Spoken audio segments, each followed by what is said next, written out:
Ndugu yangu mpendwa wangu, nataka kuzungumza nawe kupitia Yoshua sura ya 1 mstari wa 9 kwamba uwe hodari na moyo wa ushujaa, kwa kuwa Bwana Mungu wako yu pamoja nawe kila uendako. Mungu yuko pamoja na wewe kila uendako. Haijalishi unapitia katika hatua zipi za maisha yako, lakini jua ya kwamba Mungu anataka uwe shujaa na ule moyo wa uhodari, asiyeogopa, jasiri asiyeogopa.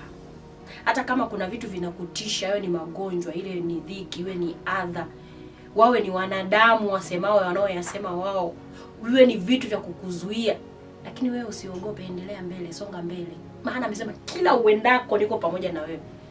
Kwa una hofu nini? Endelea mbele na safari yako ya kila siku.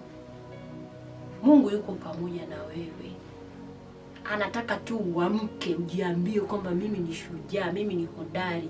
Mungu yuko pamoja na mimi. Ziambie shida ulizonazo kwamba mimi ni hodari, mimi ni shujaa na Mungu yuko pamoja na mimi. Wewe shida huna kitu chochote. Usiangalie shida ulizonazo, muangalie Mungu. Usiangalie magonjwa uliona, muangalie Mungu. Kwa sababu yeye yuko pamoja na wewe. Na hawi tu pamoja na wewe na kukuokoa, kukupa tumaini jipya, kukufikisha kwenye hatima yako, kukupa baraka zako. Mungu akuonekanie. Mungu akuinue.